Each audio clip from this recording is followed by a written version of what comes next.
Hello everybody, and welcome back to Roads Yet Traveled. We had a fun time interacting with is it Marwin? Marwin? Doc. And Maruk? I'll remember these names eventually. But right now, we do not, and that is okay. That is very okay. We're going to do sleepy time. Where's the thing? Our security guard went like, fuck it, I'm off duty. And we're just being a sad boy in our little jail cell. It is... Is it wholesome? Is it terrible? Who knows? My eyes shoot open, blurry yet dry. Being met with pale blue lights tell me nothing more than it's still night, for whatever that means around here. I feel terrible.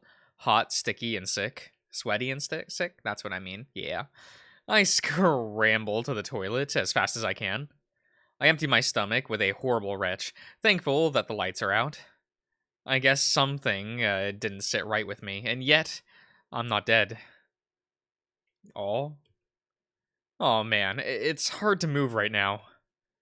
Managing to lift myself to the sink, I'm at least able to rinse off a bit. It feels as though the worst has passed, I hope. I avoid looking in the mirror, though it's so dark I wouldn't see anything anyways. As nothing else seems to want to come up, I decide it's probably okay to try and go back to sleep. Sitting on the edge of the bed, I realize the sheets are disgusting, being just drenched with sweat. Pushing them off, I lie down. It's cold, but I have no other option. I mean... You can, like, sleep on top of the sheets and then roll yourself. Like, if the sweat hasn't soaked through the whole of the blanket, right? You can rest on top of them and then wrap yourself with the top layer of the blanket. That's an option. It's maybe not a great option, but it is an option. Fortunately, sleep comes easier this time, and thankfully, I don't dream. Do you all dream? I know that I dream, but I rarely remember it. I am turning that down. That looks loud in the levels, and was loud in my headphones, but we do it. Waking up and not having to rush to the toilet is a relief. In fact, waking up at all seems like a miracle after last night.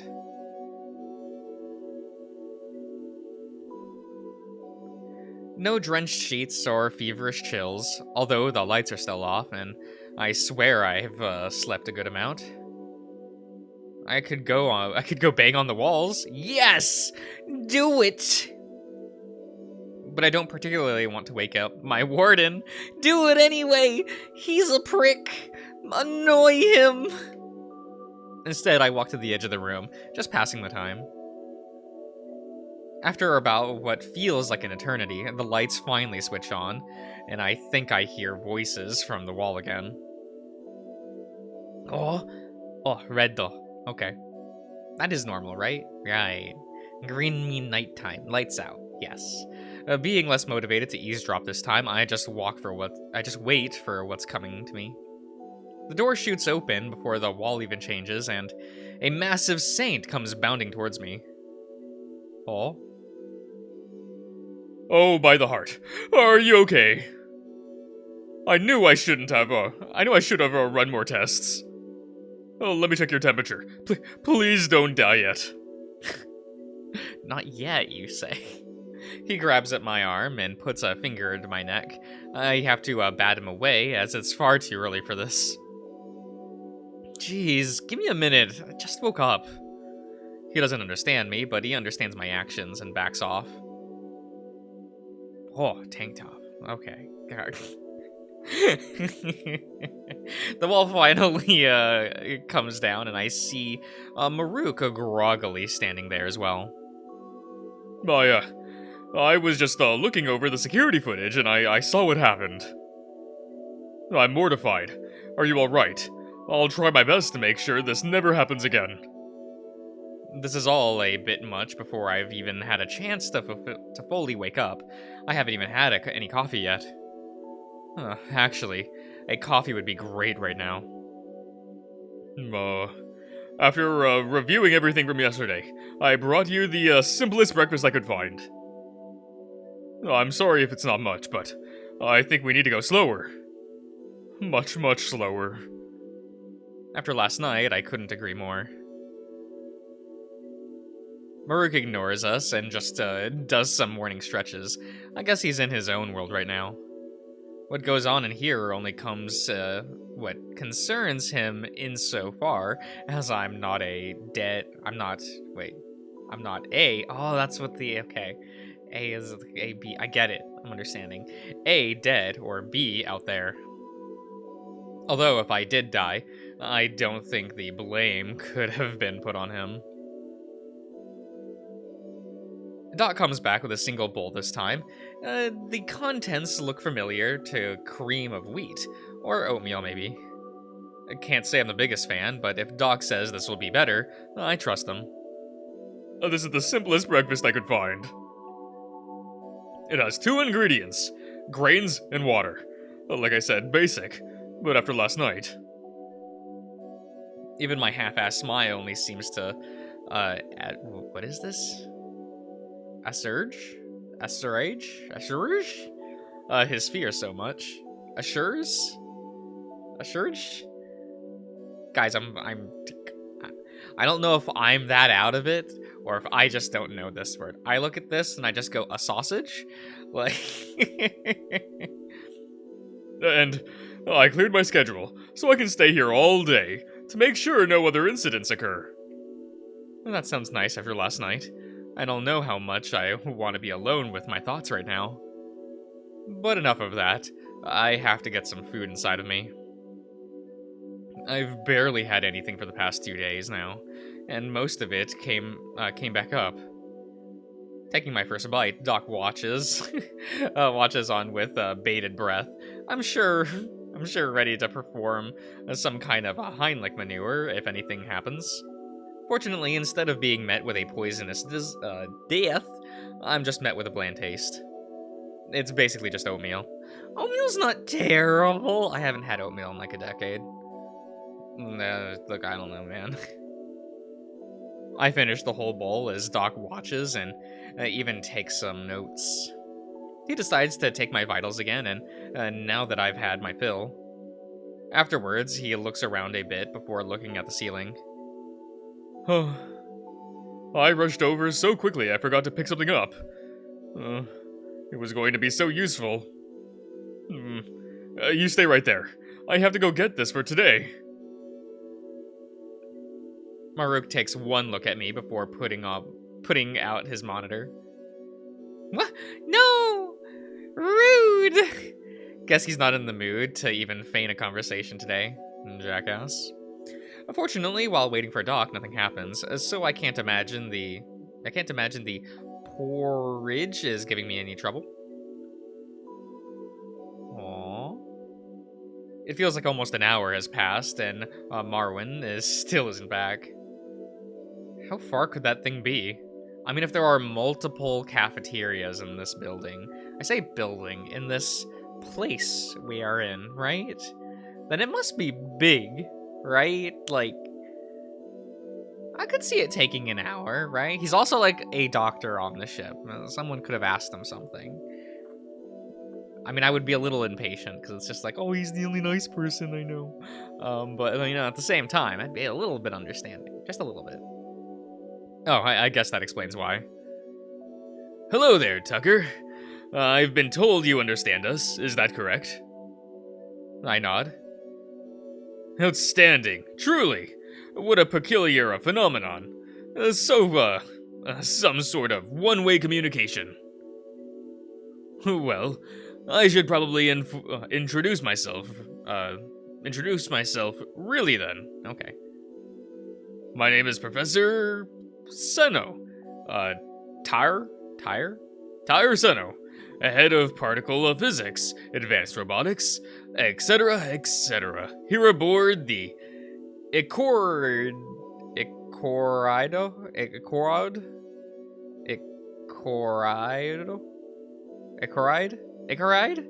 I keep wanting to put an extra vowel in there, I'm sorry.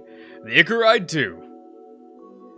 But you may call me, Tyre, or Chief, as I'm sure you've picked up in my moniker around here. Now then, Can you tell us how you got on board this station? Wait, doesn't Marwin and him have the same last name? I wonder if they're related. They don't look it. Also, they keep saying station like I know where I am. What kind of station? Like a research station, a military station, a space station? I guess I won't find out till I ask. Or find a window. But asking Tyre, I just shake my head no. Interesting. Do you know where we are? Another no. No, I thought not. Well, we have no record of your species in any regard, so finding you under these circumstances is quite bizarre. You must understand. Either way, I have some news for you since you can apparently understand us. For one, we will be able to return your personal belongings to you. And we found no evidence that they are dangerous in any way. Although your monitor is being kept for research purposes, we apologize. Monitor? My monitor? Does he mean my phone? Oh, our phone. How are we supposed to play our gachas? That's fine, I guess. I probably don't have service here anyways. From what I understand, there's enough data on it to create a dictionary of some kind. And from there, I believe we can use a neural-based algorithm to teach us your language. Really? Aren't those only useful for diplomats and such? Well, what would you call our friend here, but a diplomat? Maruk just shrugs. Anyway, I believe I can figure out how to get that up and running. Maybe even as early as tomorrow. The technology you possess is fortunately not too different from some of our more primitive tech. If just barely. It's quite impressive, really. And though I do wish that there was all of the news I had for you, it is not. While we have tried to keep all of this under control, I have already been informed that there are already rumors spreading about your presence here. What? I told everyone involved how important this is. Damn it. I'm not blaming you, Maruk. No one is. We believe it was truly out of your control. I'm just warning our friend here. While they are safe for now, when they get out, things might become complicated. You might find yourself the center of attention from many prying eyes. Well, that doesn't sound like something I want, but I guess I'm okay as long as I'm in a cell. This is really a prisoner's dilemma. Wait, no, that's something else. But try not to worry too much. You have my full support, as well as the support of the captain herself. No way the captain cares about all of this. Is this thing really worth her time? Of course she does, Maruk. It's her ship. How do you think I knew about the rumors? She also told me to take charge of Tucker's security personally, which is why I'm now officially assigning you as the permanent bodyguard. Until further notice. The room goes silent, if but for a moment. Good one, Chief. Maruk, I'm serious. The safety of our guest here is paramount. Well, I mean, of course, but surely I don't have to do it, right? I'm the head of security and all. That's exactly why it has to be you. You have the highest clearance. You're already informed on the situation, and you're the most qualified. The captain suggested you herself. No one moves once again. Dr. Seno. Yes, sir? Didn't I schedule maintenance director Tyrant to be here? Did you, sir? I haven't seen him. That's strange. I'll see if I can get someone to send him down. Alright, I'll be off. I've got mountains of data to sift through, and now this algorithm to work on. Never a dull moment, I suppose. It was lovely meeting you, Tucker. I do hope we can actually hold a conversation soon. Goodbye, sir. Chief takes his leave, but Maruk snaps out of it and follows. Wait, Chief, can we just talk about this? I'm a bit worried about the prospect of being swarmed by curious dogs, But for now, at least, I'm okay. Marwin and I both bask in the silence for a minute before making eye contact. He chuckles a little bit. No, I'm sorry about all this. It seems things might get busier, before they get better. But the tool professor, The tool professor? Okay. was talking about might work. Might work. Sorry. This entire top line just got away from me, didn't it? I'm very lucky you had an entire digital dictionary just ready for something like this. Until then, though, I think I have the next best thing. Marwin steps up to where the door should be. I figure he has to wait for Maruk to open it. But surprisingly, it just opens and he walks on in. I guess it was automatic this time around. It seems like a bad safety measure, if so. He's hiding something behind his back, but he seems awfully excited to share it with me. So, as I was saying, we might not be able to communicate verbally yet, but this might be just as good. He pulls out a whiteboard and and some markers with a big goofy grin on his face. I can barely contain myself from laughing. Just a moment ago, we were talking about computer algorithms, where there are walls that can turn into windows, and now we're going to play Pictionary. Well, it's better than charades. Well, alright, Doc. Seems good to me. Had anything in mind? He just stares at me. Right. I gesture that he should take the lead. Oh, right. Well, let's see. How about math? That seems to be a good universal language. Can you write out for me a basic example and try to communicate them to me? Math? Really? I'm who knows where in jail, and I have to explain Arabic numerals to a giant dog. I became a literature major to escape this. Sighing, I take the board and write some pathetically simple problems. I'm pathetic.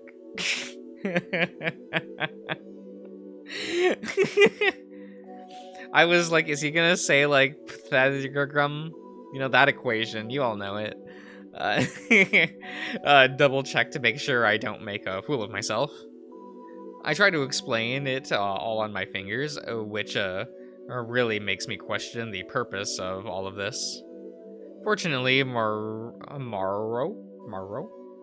seems to understand, and I am trying what I'm trying to explain.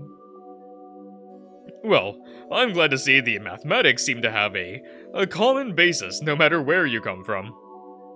Sorry if it isn't the most interesting thing, but I believe any bit of knowledge shared here will truly be useful. Even if it's just understanding your numeral system. I chuckle. I guess it must be fascinating for him, especially as a man. Dog of science. Not to say I'm not fascinated by this. In a strange sort of way, it's just different. I consider breaking out the Pythagorean. That word. Yeah, the Pythagorean theorem next. Pythagorean theorem. I do not remember that one. I can't write it out. Look, I haven't taken mathematics in a really long time, guys. I studied the arts. But I hear the door open, and surprisingly, Mopey Maruk walks into the hallway. I don't think he's taking this assignment very well.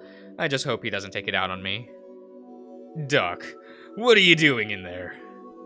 I didn't let you in yet.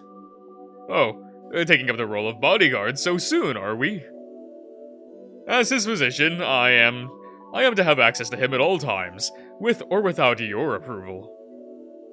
Also, I just opened the door.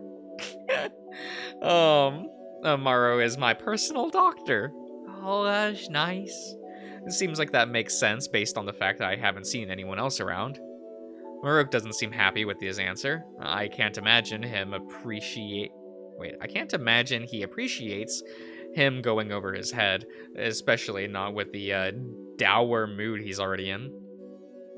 Please don't fly your credentials at me, Doc. It's enough already with the chief making me look like a fool. What are you even doing in here? They don't look like that don't look like a physical to me. Oh, I'm sorry, Maruk. That was rude of me. I was merely trying to make a joke. And I'm trying to communicate with them using images. Look, this is their numeral system. Isn't it fascinating? They use a system of 10 digits, just like us. He holds the board up to the window, like a proud parent showing off their children's work. Childish work it is indeed. I definitely should have used some more impressive problems. If I could remember any! Damn. Yo, same though. That's their numeral system. That looks like illegible gibberish. I've seen kids with better paw writing skills than that. I understand it just fine. I'm sure they just aren't used to our writing implements. Come on, join us. Let's see how well you write then, Maruk gives Doc a confused look. Doc, I can't come in, remember? Whoa. Oh my, of course, how foolish. Well, we can come to you. How about that? Wait, what? Why can't he come in? He responds, no response, but empty stares. Right, of course, no real answers yet. I try to ignore it and move on, grabbing the stool from my desk and setting next to the window. I feel a bit bad that Morrow has to sit on the ground, but he doesn't seem to mind. So, since they understand us, I decided it would be best if we just ask them questions, and see how they respond. Do you have any questions in mind?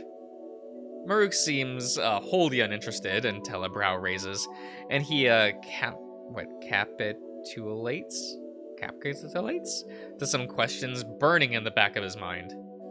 Yeah, I got a question. Alright, go ahead and ask. Alright. Oh. So why don't you have any fur? Are all of you like that? Or are you just some kind of freak? I simply scoff and turn away. Doc, however, does not seem so pleased. Maruk, I'm aware you're having a bad day, but if you take it out on our guest, I will make it your problem. Do you understand me? Oh, what? You're allowed to make a joke, but surely I'm not. Oh, but suddenly I'm not. There's a moment of tension between the two, palpable seconds of unbroken eye contact.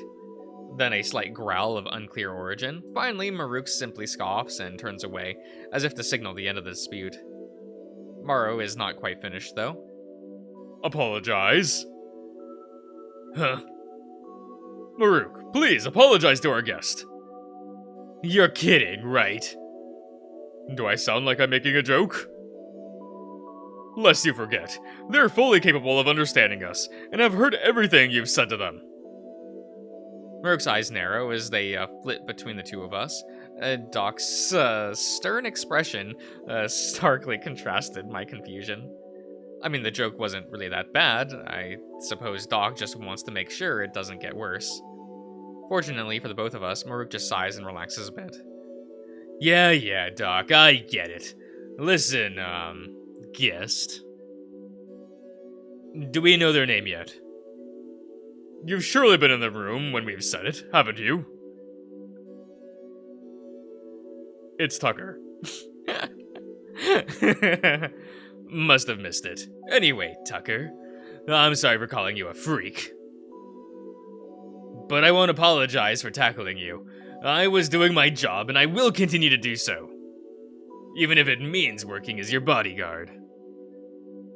That seems surprisingly genuine, coming from a guy who started laughing after calling me a freak, even if it was said extremely begrudgingly. I shouldn't expect everyone here to be as nice as Marwin. Still, maybe he isn't such a bad guy, just a dumbass. Good thing I have a chance to get to know him. Know him more, I suppose. At least I have time to try and get back at him, if nothing else.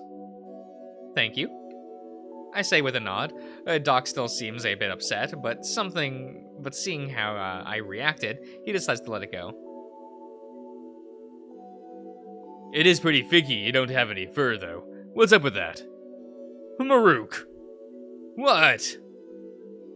I'd really appreciate it if you could, learn some bedside manners. Do you think we could get, back to the matter at hand? Alright, I got a real question this time, promise. So, like, where are you from? How are we supposed to answer that? Did you just crawl out of a vent or something? Oh, I suppose that is a decent question, but I don't know how to answer it at all. The first thing that comes to mind is to draw a map, but that might not make sense, especially considering the fact that I doubt I'm on Earth anymore. Well, how about a star chart? Wait, I don't know how to draw that. What am I thinking? Yeah, I wouldn't either, friend. I would not either. I guess the best I can do right now is to try to draw the solar system. Oh man, I hope I get the order of the planets right. Let's see, Mercury, then Mars, then Venus. Wait, no. Mercury, Venus, Earth, Mars, Saturn, and Jupiter. The rest, I think it's Neptune, then Uranus. No, that's backwards. Shit, where did the asteroid belt go again? No. The sun isn't supposed to be. It's supposed to have sunglasses. That might just just confuse them. I almost forgot Pluto. I make sure to draw in a large, exaggerated arrow pointed directly at Earth. I love science, but the act of remembering stuff was never my strong suit. I present my crude drawing of a particularly smudged out solar system, with they both seem very interested. Oh my, so many planets, what is that, 9? Well, wait, that raises more questions than it answers. Maybe they just drew it wrong. It looks like he erased some of it already. No, I doubt it. Look, they put rings around these planets, which would be completely out of place. And this arrow. That's a nice drawing. Yeah. In my shock, I dropped the whiteboard. We were so deep in conversation, none of us noticed the door had opened, and more visitors had arrived. More visitors? Oh, it's you! It's you from earlier. Okay. Oh, it's him, the dog I ran into the wall. Ah, Marwin. Trying to communicate with pictographs and drawings, I see. Any progress? Reaching down to lift up the board to show Tire. I'm so subtly stopped by, Morrow. Yes, sir. He was able to communicate his numeral system to me, as well as some of their uses for it. Did he tell you math? Well, no. But I learned what their digits look like. The chief looks a bit unimpressed. Well, any progress is something, I suppose. Be sure to explain to me in your report. Oh, and look who I bumped into. I was on my way to the labs, and I managed to find him fixing a broken pipe. He was trying to bury himself and work again. Oh god, how did I voice him before? It's been a hot minute, hasn't it? Well, I needed to fix some things on the lower floors as well, sir. You have subordinates, don't you? Yes, but we're a bit understaffed, as you know, and I don't like forcing jobs onto them that I can just get done quickly. Use your staff as it wills you, Director. Really, I must be off. Goodbye, Tucker. With a small wave to the room, he's gone. I wonder where he learned my name, though. I guess Marwin told him? Oh, that is a good question. I was kind of wondering. I know that we, told, we were name is Tucker, and kind of just hoped for the best. But, I don't know. But I think we'll end the part here, everyone. I think that's a good place to stop. So I hope you have all enjoyed, and I'll see you guys around.